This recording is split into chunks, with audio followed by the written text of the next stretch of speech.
Le corps et le mental sont directement liés. Le corps a une influence sur le mental. Le mental a une influence sur le corps. Ce que je vais vous expliquer dans cette vidéo, c'est comment le corps, vos postures, la manière de vous asseoir, la manière de bouger, de marcher, les postures que vous adoptez au quotidien peuvent avoir une influence sur votre mental et votre manière de penser et une influence sur les pensées que vous avez en vous-même, comment vous vous parlez à vous-même.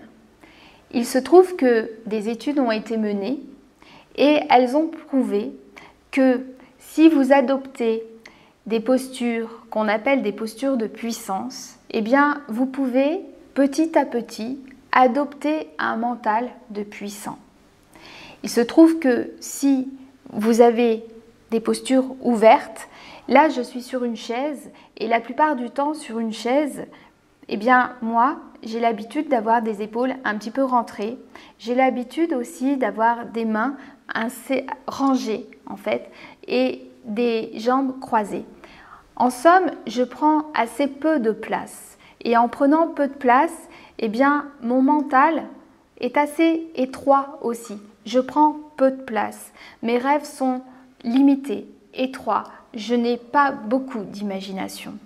Eh bien, il est prouvé que si je m'ouvre, si j'adopte une posture plus ouverte, c'est-à-dire que j'ai des épaules plus écartées, si j'ai des bras qui prennent plus d'ampleur, par exemple, préférer les fauteuils aux chaises parce qu'il y a des accoudoirs, si je me redresse, si j'ai la tête un petit peu plus haute, évidemment, je ne vous dis pas qu'il faut que vous ressembliez à un robot ou à quelque chose qui n'est pas vous, mais petit à petit, vous pourriez prendre conscience des postures que vous adoptez, vous ouvrir, vous rehausser, et petit à petit, en fait, votre mental va s'adapter.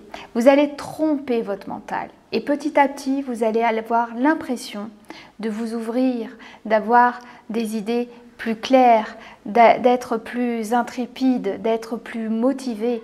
Parce que, en réalité, lorsque je dis que vous trompez votre cerveau, la posture étant liée directement en fait à votre mental, eh bien vous allez dire à votre mental que vous allez bien, que vous vous sentez bien, que vous êtes puissant, que vous êtes sans peur. Et à ce moment-là, il y a une biologie interne qui s'opère petit à petit et qui vous permet de vous sentir exactement comme ça.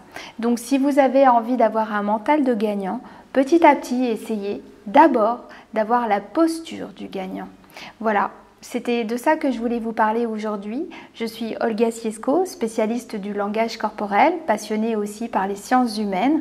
Vous pouvez vous abonner à ma chaîne YouTube en cliquant sur le lien au-dessus de cette vidéo.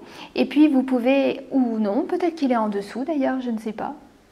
Et puis vous pouvez avoir plus d'infos sur ma formation en cliquant sur le lien dans les commentaires. Je vous dis à très bientôt.